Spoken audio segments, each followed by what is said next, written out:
안녕하세요. 반갑습니다. 사회복지 실천론을 강의하고 있는 김상범입니다. 이번 시간은 우리가 이제 10주차 관련해서 이제 온라인 강의를 이제 진행하는 시간인데요. 우리가 이제 지난 시간에 수업을 진행을 하면서 우리가 사회복지 실천 과정에서 이제 초기 단계까지 우리가 살펴봤습니다. 사실 초기의 계획은 이제 내용들 좀 정리를 하고 발표를 하면서 좀 학습을 이어가고자 했었는데, 그런데 이제 제가 전체적으로 수업을 좀 이끌어 가기로 계획을 했고, 그 과정 안에서 이제 좀 여러분들이 과제를 하면서 수행할 수 있는 몇 가지 것들만 좀 체크할 수 있도록 그렇게 수업 구성을 바꿨습니다.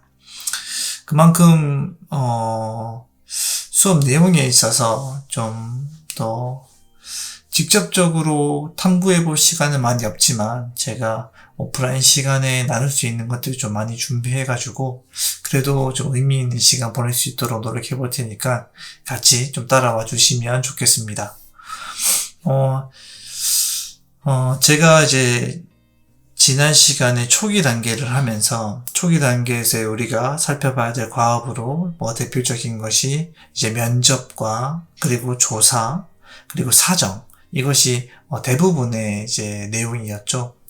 처음에 개입이 진행하기 이전에 준비하고 만나고 정보를 얻는 단계가 초기 단계였다고 하면, 지금 우리가 배워볼 이 계획 단계에서는 이제 직접적인 개입을 시작하기 위해서 계획을 세우고 또 준비를 하고 그리고 계약을 하는 과정까지가 이제 계획 단계라고 보시면 되겠습니다.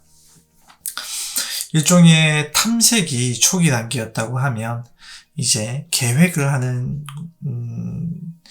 이 단계는 이제 개입 전략을 수립하고 실제로 어떻게 개입을 해나갈지 준비를 하는 과정이기 때문에 아직까지 본격적인 형태의 개입이 이루어지기 전이라고 보시면 됩니다. 그래서 다루어야 될 내용들은 그렇게 어렵지 않은 부분이고, 그리고 사회복지 영역이 아니더라도 충분히 계속적으로 이런 과업들을 수행해 나갈 수 있는 부분이기 때문에 좀 가볍게 다뤄보면 좋을 것 같습니다.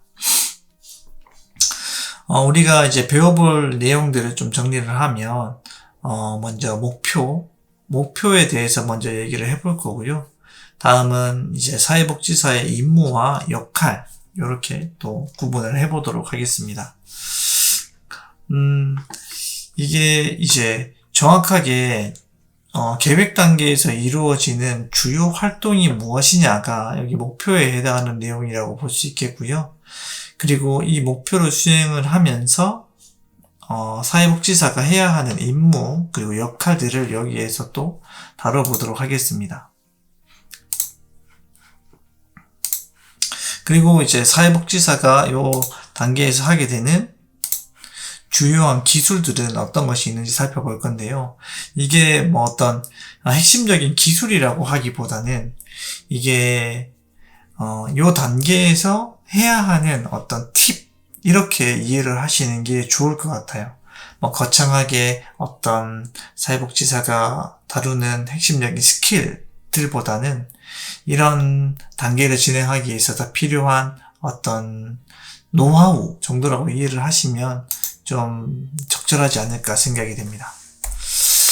먼저 목표에 대해서 얘기를 해볼 건데요. 이 계획 단계에서는 먼저 활동에 대한 계획을 세우는 것이 주요 목표가 될 수 있겠고요. 두 번째는 실천의 현장을 구성을 하는 것이 또 핵심 목표가 될 수 있겠습니다. 그래서 이 두 가지만 잘 하게 되면 개입을 위한 준비가 다 이루어졌다고 볼 수 있겠죠. 이런 형태의 계획을 세우기 위해서는 이전의 초기 단계의 과업들이 분명히 필요하다는 것도 여러분들 꼭 잊지 말고 기억해 주시기 바랍니다. 먼저 활동 계획 세우기에 대해서 먼저 얘기를 해보면은요, 제도권 내 보편적인 기준에서 출발해야 한다 하는 것이 이제 주요한 원칙이라고 볼 수가 있겠습니다. 그래서 이 내용에 대한 의미는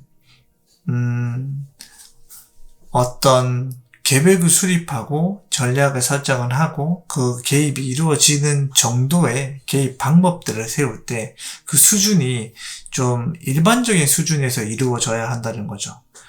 그리고 공식적인 자원으로 이루어지는 만큼 그 서비스의 형태가 굉장히 일반적이고 보수적인 접근이어야 한다는 것이 좀 포인트라고 보시면 되겠습니다.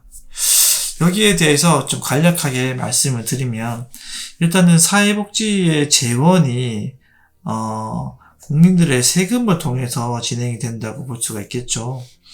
조세를 가지고 서비스를 제공을 하기 때문에 여기에 대해서 이루어지는 어떤 서비스의 형태는 전혀 낭비가 없는 형태로 진행이 되어야 되겠죠.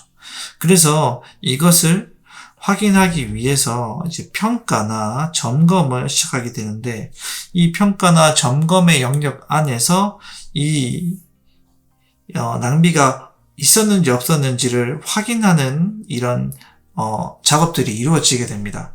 그렇기 때문에 전체적인 개입에 대한 내용은 누가 봐도 이제 보수적인 형태로 낭비가 없이 좀 필요한 부분만 잘 채워졌다 하는 형태로 좀 일반적이고 그리고 보수적인 형태로 접근이 돼야 된다라고 볼 수가 있겠습니다. 이것은 조세를 가지고 이용을 하는 여러 보조금 단체에서 가지고 있는 많은 미션과 동일하기 때문에 이런 부분들이 이제 사회복지 개입 전략을 세움에 있어서도 분명히 필요한 부분이다. 동일하게 적용이 된다. 이렇게 말씀을 드리겠습니다. 네, 계속 내용을 이어가면은요.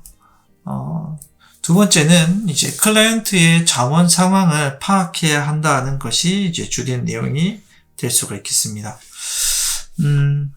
클라이언트가 이제 어떤 문제를 가지고 있는지, 그리고 그 문제를 통해서 지내고 있는 클라이언트가 가지고 있는 고유한 특성은 어떤 것들이 있는지 파악하는 것이 중요하다는 거죠.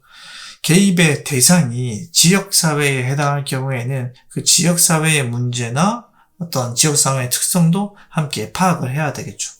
물론 이게 초기 단계에서 이 작업들이 이루어졌지만 이 개입 전략과 활동 내용들을 정리하는 과정에서 다시 한번 확인할 필요가 있다는 겁니다.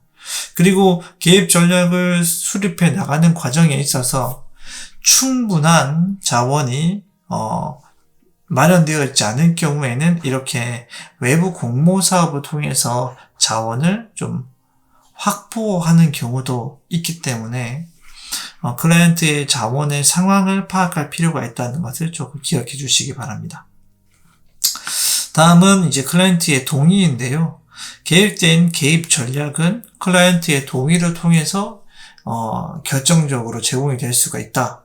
우리가 지난 시간에 이제 오프라인 수업 시간에 얘기를 했죠. 이제 비어색의 실천의 원칙을 얘기를 하면서 클라이언트의 자기결정권이 이제 중요한 원칙, 이제 6번째 원칙에 해당한다라고 말씀을 드렸죠.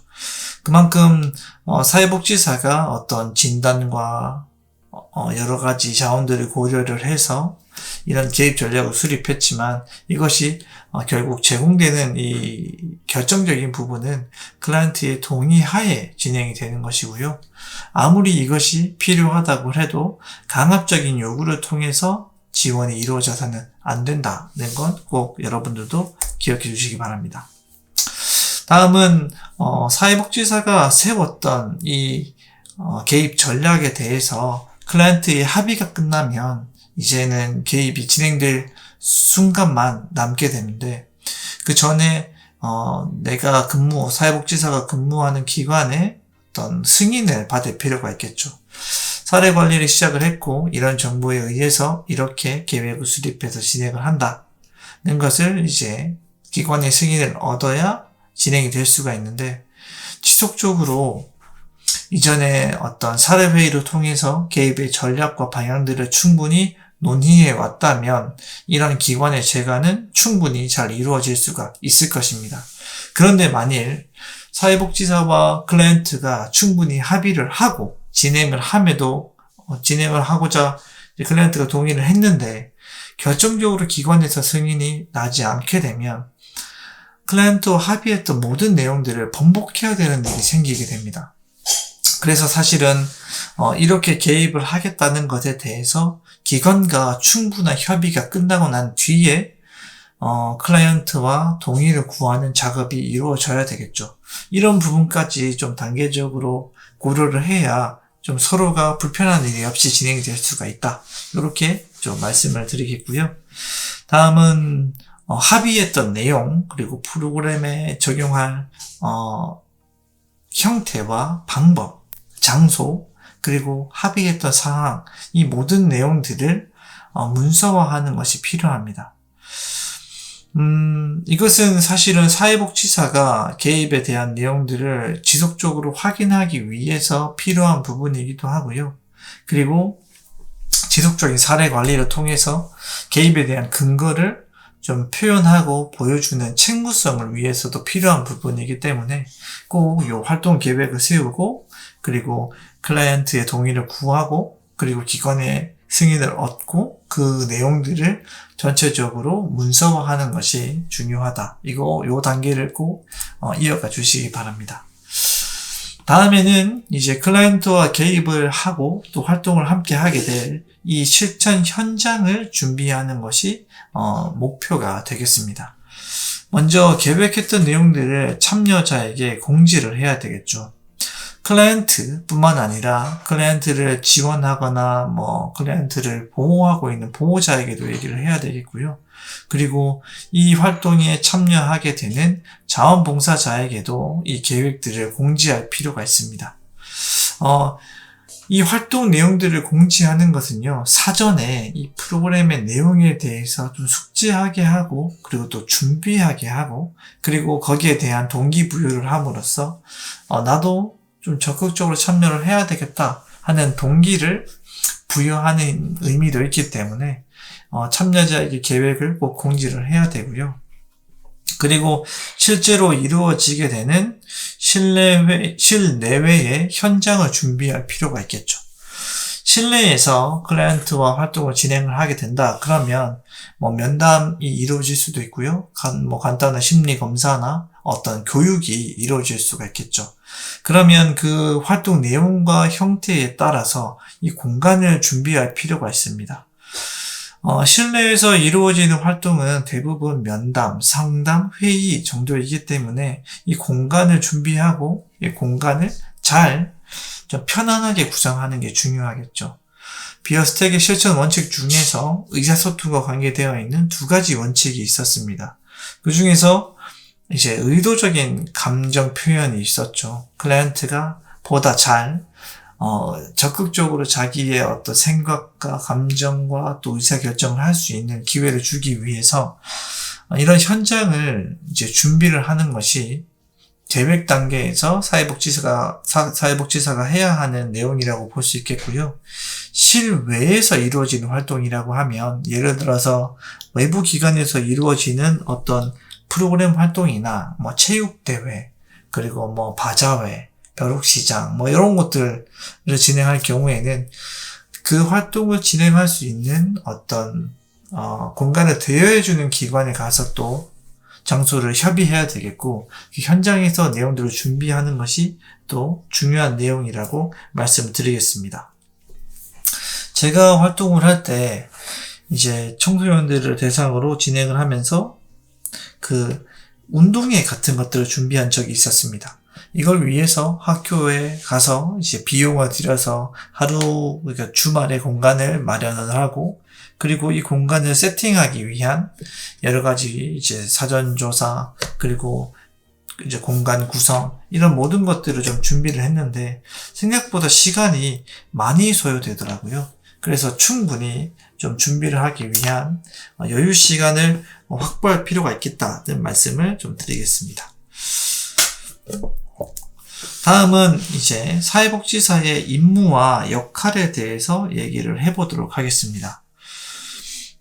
이 내용에 앞서서 개입 활동을 이제 계획하는 것이 왜 중요한지, 이 활동이 왜 필요한지 먼저 얘기를 나눠보도록 하겠습니다.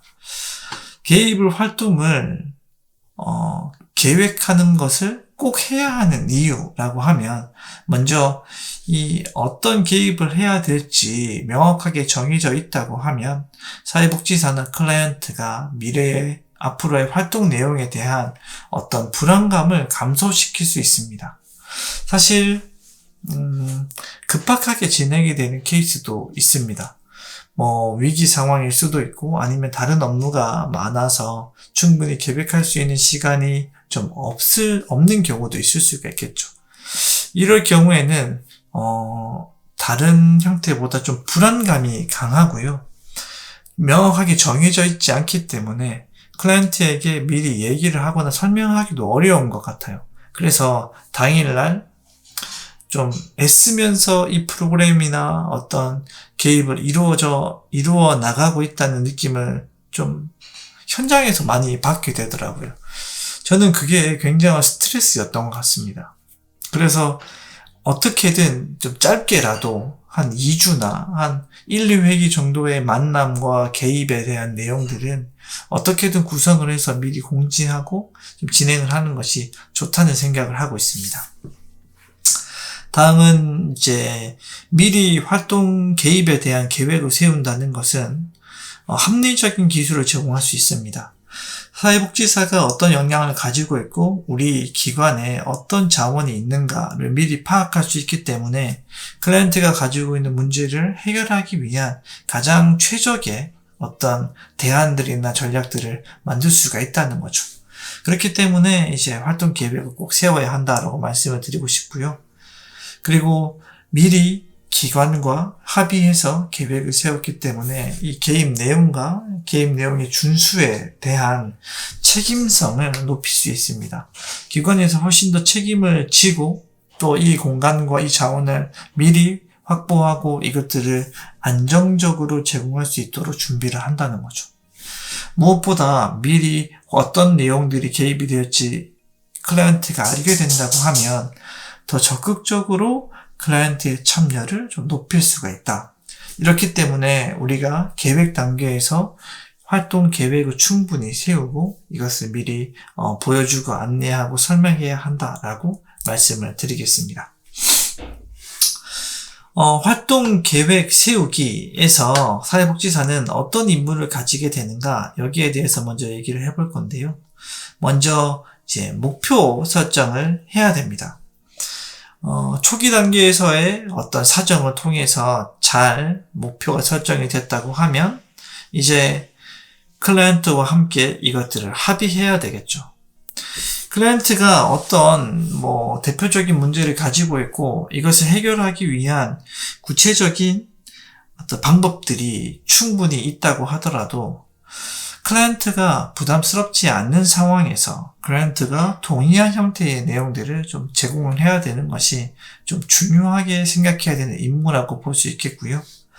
그리고 이 활동 계획에서의 일정 또한 또 잘 정리할 필요가 있습니다. 먼저 목표, 일단 이 클라이언트의 어떤 문제 해결을 위한 목표의 수준과 문제의 깊이 그리고 욕구의 정도에 따라서 얼마나 개입을 해야 될지 좀 한계가 있을 수 있습니다만 대표적으로는 10회기 이내의 볼륨을 잡아가는 게 중요합니다. 너무 장기간 이어가는 것은 좋지 않고요. 일단은 단계별로 끊어서 가는 게 중요하다는 거죠. 여러 가지 목표가 있을 수 있습니다. 클라이언트가 아주 심각한 형태의 문제를 가지고 있을 수 있겠죠. 예를 들어서 이제 구직이라는 것이 구직이 주된 목표라고 얘기를 하면 사실은 이 목표를 달성하기 위해서 굉장히 많은 과업들이 필요합니다. 전체적으로 봤을 때 이걸 진행을 하는데 거진 한 적어도 1분기에서 6개월 정도의 시간은 소요가 될 수 있겠죠. 갑작스럽게 구직 활동을 해 나가는 게 쉽지 않다는 것은 우리가 다 알고 있으니까요. 그렇지만 사회복지사가 이제 목표를 세워 나갈 때는 이걸 단계적으로 나눌 필요가 있다는 겁니다. 이제 A, B, C 정도의 단계를 나누어서 사실은 이제 구직 활동을 해 나가는 거죠. 왜냐면 이렇게 장기적인 형태의 과업들은 일단은 클라이언트가 이것을 목표로 수행해 나가기도 굉장한 부담을 느낄 수가 있고요. 그리고 무엇보다 성취 경험이 드물게 나타나기 때문에 계속적인 활동을 이어가기에도 조금 동기부여가 잘 되지 않습니다. 그래서 먼저 A 단계에서 적성을 탐색을 하고 적성에 맞게 필요한 기술을 확인하고 그리고 여기에 대한 이제 학습 과정이 이루어진 뒤에 구직이 이루어진다고 보면 사회복지사는 요까지 동물을 한 10회기 정도로 잡아갈 수도 있고요. 충분히 준비가 되어 있는 클라이언트라면 요까지 해서 10회를 설정을 해가지고 목표를 세워나갈 수도 있습니다. 이렇게 클라이언트에게 좀 적절한 수준으로 성취를 충분히 얻으면서 이걸 쭉 이어나가는 게 클라이언트도 부담이 덜하다는 거죠. 무엇보다 이런 형태에 대한 합의가 필요한데 만일 클라이언트가 나는 구직을 너무 하고 싶어요. 지금 내 경제 문제가 너무 강해서 이걸 해결하기 위한 수입 활동이 필요하다. 그러면 이것도 이렇게 이제 여기까지를 10회기로 정할 수도 있겠죠. 이 정도와 볼륨을 사회복지사와 클라이언트가 계속적으로 합의해 나가는 것이 중요한 부분이라고 볼 수가 있겠습니다. 네, 계속 내용을 이어가도록 하겠습니다. 다음은 활동 계획에 있어서 장소 선정에 대한 부분인데요. 주된 활동 장소는 이제 대표적으로 계속 우리가 만나고 거기서 활동할 장소를 의미를 하고요. 이거는 사회복지사와 클라이언트가 모두 다 편한 장소에서 하는 게 좋겠죠. 그래도 가능하다면 오히려 클라이언트가 조금 더 편한 곳에서 진행을 하는 게 더 좋겠다는 생각이 들고요. 인원이 크게 많지 않다고 하면 사회복지사가 근무하는 기관에서 선택해서 진행을 할 수도 있습니다. 중요한 것은 장소를 정했다고 하면 이 정한 장소는 중간에 변경하지 않도록 하는 것이 좋다는 거죠. 낯선 환경에서 주는 긴장감이 활동을 좀 잘 이어나가는데 도움을 줄 수도 있지만 어쨌든 이 편안함이 또 주는 부분도 이제 긍정적인 부분이 있기 때문에 반복적으로 낯선 장소를 이용한다고 하면 일단 클라이언트가 불편감을 느낄 수 있고요. 지속적인 긴장감을 유발할 수 있기 때문에 개입에 대한 어려움이 발생할 수도 있습니다. 그래서 사회복지사와 클라이언트가 편안한 장소를 선정을 하고 선정한 장소라고 하면 이 장소를 계속적으로 이어나가는 것이 좋다. 이렇게 말씀을 드리겠습니다. 그리고 이 전체 개입 과정에 대해서는 이제 단계별로 이 개입 기간을 나누어서 일정을 잡아서 명시하는 게 중요합니다. 우리가 구직 활동을 위해서 언제부터 언제까지 탐색을 할 거고 이 다음 주 며칠 날 만나서 우리가 이제 적성 검사 한번 해볼 거고 그 다음 주에 어떤 진로 탐색 실질적인 우리 필드 지역 내에 있는 어떤 일자리를 찾아보는 활동 이런 것들을 해보겠다 하는 형태로 좀 구체적이고 세부적인 활동 내용을 정확한 시간과 날짜를 명시해서 설명할 필요가 있다는 것이고요. 사회복지사가 해야 할 임무 그리고 구체적으로 거기에서 활동하게 되는 세부 프로그램 이런 것들도 미리 상세하게 밝혀주는 것이 바람직합니다. 다음은 활동 계획을 세우면서 구체적인 평가 방법을 설정을 하는 건데요. 물론 이 평가 방법이나 평가 틀에 대해서는 우리 이후 이제 평가 단계에서 얘기를 할 겁니다. 전체적인 과정을 충분히 숙지를 하고 학습을 해 나간다고 하면 이제 우리가 제일 마지막 쯤에는 어떤 평가가 어떤 욕구에 맞춰서 적절한지 이해할 수 있을 것이고요. 그런 내용들을 토대로 이 평가 방법을 이제 정한다는 거죠. 이 평가에 대한 방법은 물론 클라이언트가 동의를 해야 되겠고요. 기관에서도 동의한 부분으로 이제 진행을 할 수가 있습니다. 사회복지사가 이게 필요하겠다고 해서 임의로 선택을 할 수는 없는 거죠. 클라이언트가 하기에 적당해야 되고, 그리고 기관의 입장에서도 어떤 효과성을 판단하기에 적절한 형태의 평가 도구여야만 의미가 있을 수 있겠다라고 볼 수 있겠고요. 평가의 객관성을 높이기 위해서 무엇을 가지고 평가할 것인가, 그리고 평가의 시기는 언제로 할 것이며 평가는 누가 할 것인지 정하는 것이 좀 중요한 내용이 되겠습니다. 그리고 이 내용들은 미리 계획 단계에서 밝혀야 하는 것이 이제 원칙이라고 볼 수가 있겠죠. 다음은 실전 현장을 준비함에 있어서 이제 사회복지사가 해야 하는 임무에 대해서 말씀을 드릴 건데요. 먼저 공간 상황을 파악해야 되겠죠. 주된 개입이 이루어지는 장소, 그리고 거기에 대한 가구의 위치, 방음, 그리고 얼마나 많은 사람들이 왔다 갔다 하는지, 여기에 대해서 좀 판단을 해봐야 되겠고요. 그리고 이 공간 이용자 특성에 따른 공간 상황도 검토를 해야 됩니다. 예를 들어서 20명이 참여하는데 좀 적절한 상황과 공간인지 파악할 필요가 있고요.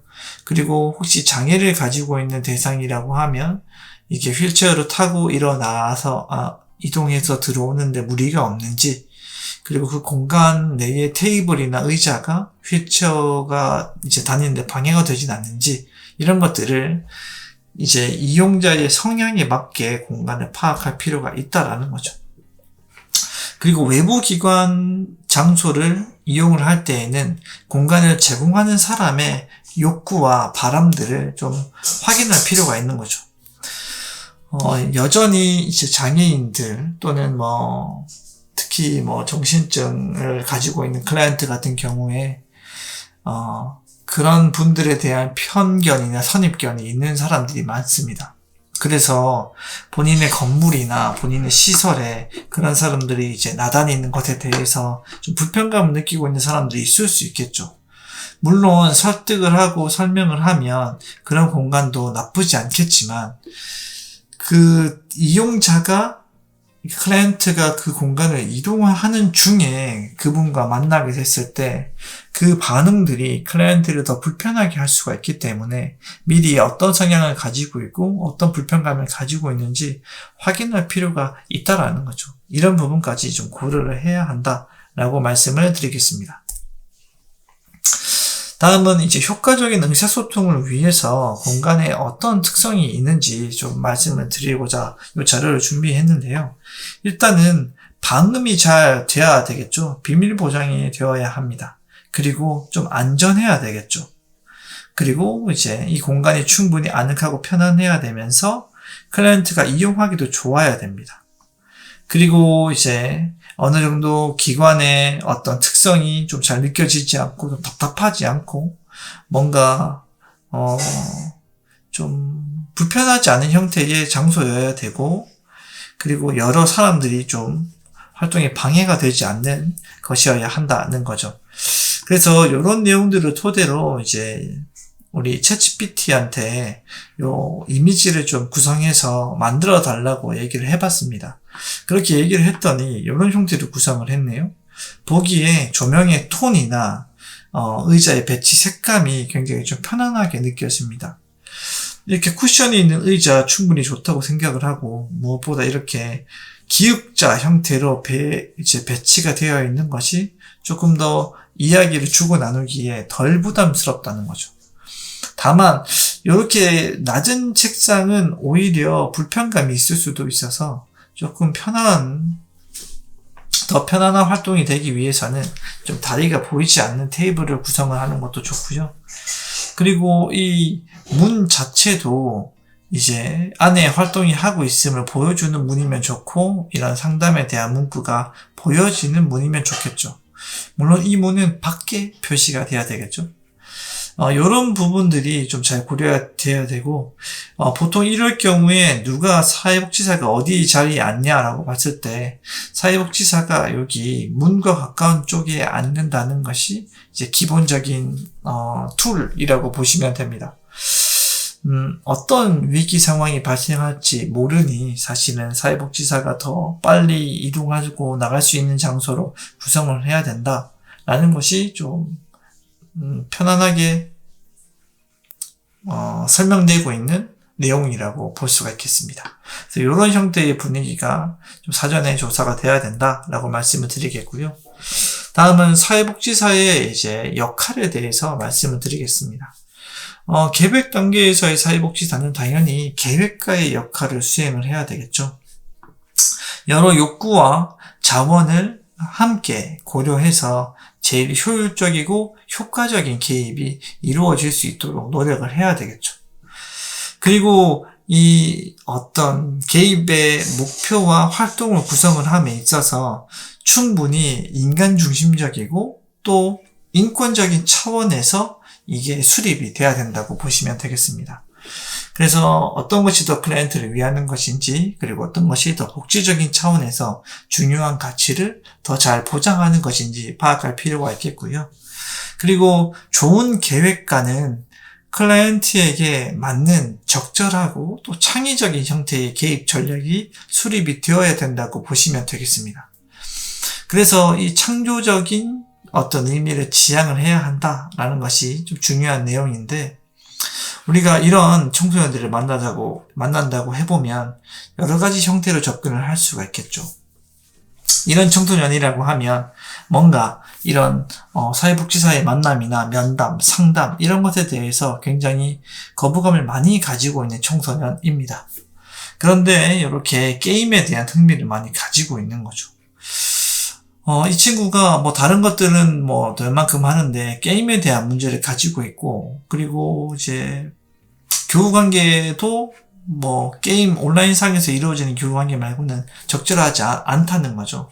이런 청소년들의 접근을 함에 있어서 조금 전형적인 접근과 창조적인 접근이 이루어질 수가 있는데, 전형적인 접근은 이러한 형태겠죠. 문제 중심의, 방법 중심의 이런 의미, 이런 형태로 이루어질 수 있습니다.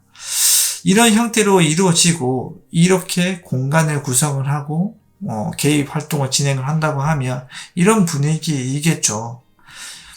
그런데 좀 창조적으로 접근을 한다고 하면 이 클라이언트에 더 가깝고 클라이언트의 흥미와 강점을 위주로 살펴보는 거죠. 그랬을 때 보다 좀 밀착되고 편안한 옷을 입고 있으면서 게임을 함께 할 수도 있는 그러한 태도나 접근도 괜찮다라는 거죠. 접근 장소, 이제 상담실, 전형적인 방법이고요. 접근 장소가 휴게실이나 PC방 정도는 어렵겠지만 둘이서 함께 게임을 하거나 내용을 나눌 수 있는 그런 프라이빗한 공간이면 PC방도 괜찮을 수가 있다라는 겁니다. 그리고 질문 중심의 면접, 요즘 어떻게 지내냐, 학교 왜 안 왔냐, 이런 방법보다는 요즘에 어떤 게임 하냐, 너 게임 잘하는 것 같던데 그 안에서 너는 어떤 역할을 잘 수행하냐, 어떤 좋은 장점을 가지고 있느냐, 이런 형태의 접근이 필요하다는 겁니다. 그리고 학교에 잘 오지 않고 공부를 하지 않는 문제가 있다고 하면 이 문제를 조금 더 신선하게, 너가 잘하는 게임, 너가 좋아하는 게임, 이걸 부모님과 어떤 불편감 없이 잘 할 수 있도록 하기 위한 방법은 어떤 게 있을까? 약간 해결 중심적인 차원에서 본인이 가지고 있는 강점, 본인이 원하는 욕구, 이것들이 원만하게 유지가 되는 이 방향에서 부모님과 적절한 합의안을 찾아가는 이런 형태의 접근이 어쩌면 더 창조적인 접근이라고 볼 수 있겠죠. 중요한 것은 어떤 게 클라이언트를 위하는 것인가, 그리고 사회복지사와 기관이 어느 정도까지의 역할을 수행을 할 수 있을까, 얼마만큼 더 창조적일 수 있을까, 이 기준선을 잘 지키는 것이 중요하다고 볼 수가 있겠습니다. 이런 부분들을 고려하면서 개입 활동을 이어나가는 게 창조적인 형태의 접근이다, 이렇게 볼 수가 있겠죠. 다음은 준비자의 역할입니다. 우리가 이제 계획을 준비하는 그 목표를 가지고 있는데요. 그걸 위해서 사회복지사는 당연히 잘 준비하는 역할을 수행을 해야 되겠죠. 무엇보다 클라이언트가 가지고 있는 처치를 존중해 줘야 됩니다. 클라이언트는 여전히 어떤 본인의 삶이나 본인이 가지고 있는 문제에 대한 피해의식이 많고, 그리고 이런 부분에 대한 개선과 변화에 대해서 불안하거나 불안전한 마음을 가지고 있죠. 이런 부분들을 조금 고려를 해가면서 계획도 세우고 환경이나 어떤 프로그램도 준비를 할 필요가 있다라고 볼 수 있겠고요.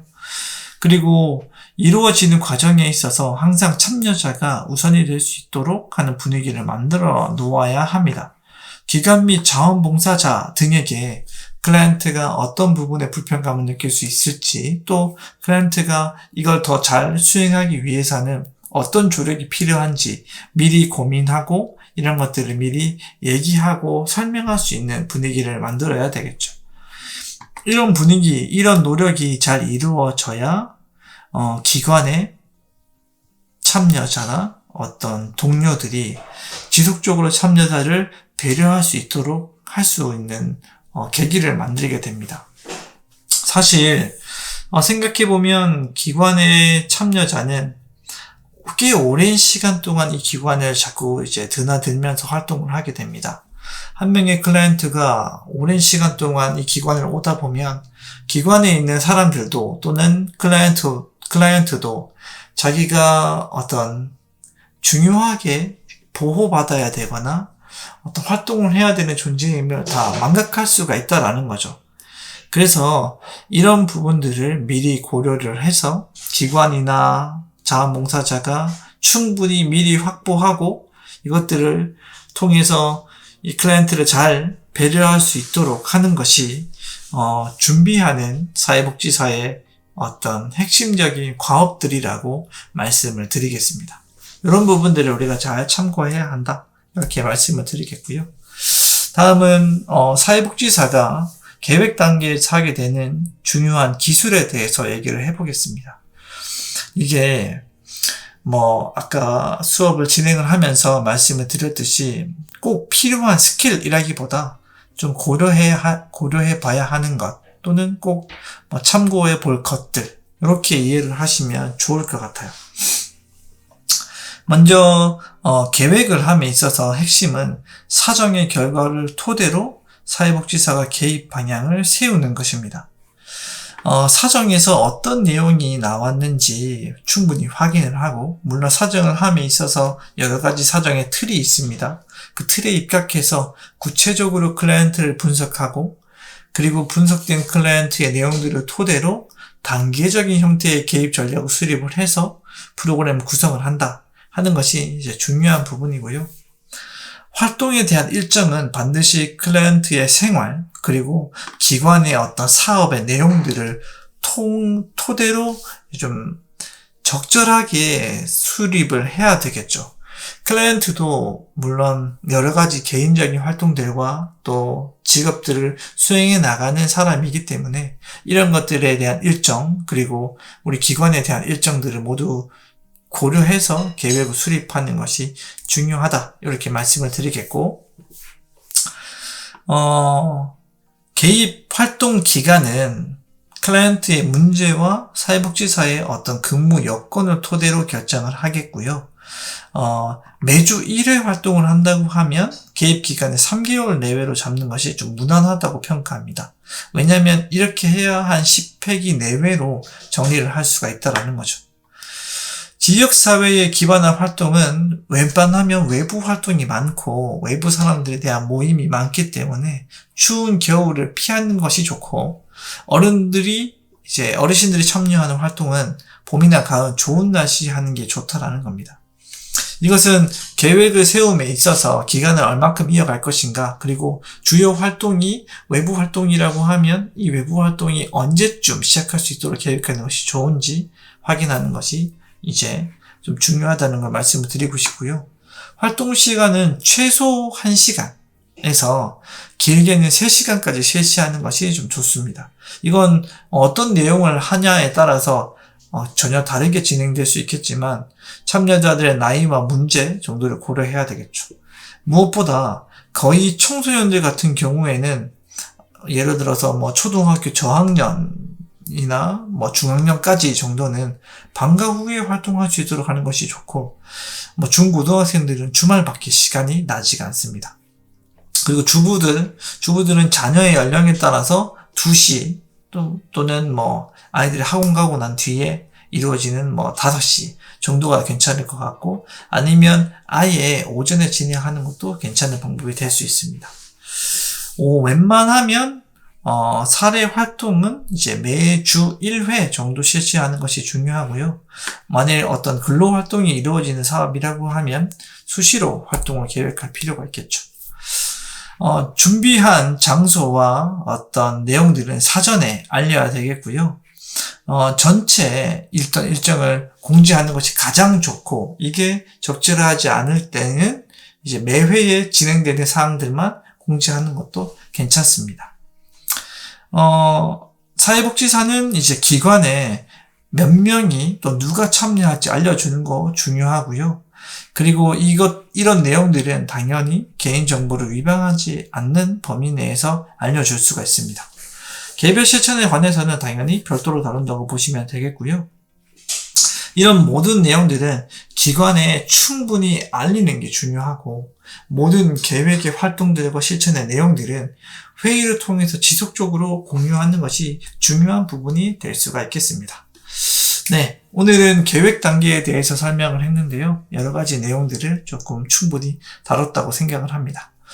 오프라인 시간에는 여기에서 다루지 못했던 계약에 관한 내용들을 조금 더 중심으로 다룰 거고요. 그리고 여기서 중요한 부분도 다시 한번 정리해 보도록 하겠습니다. 네, 오늘 시간 수업 듣느라 고생이 많았고요. 이만 마치도록 하겠습니다. 수고하셨습니다.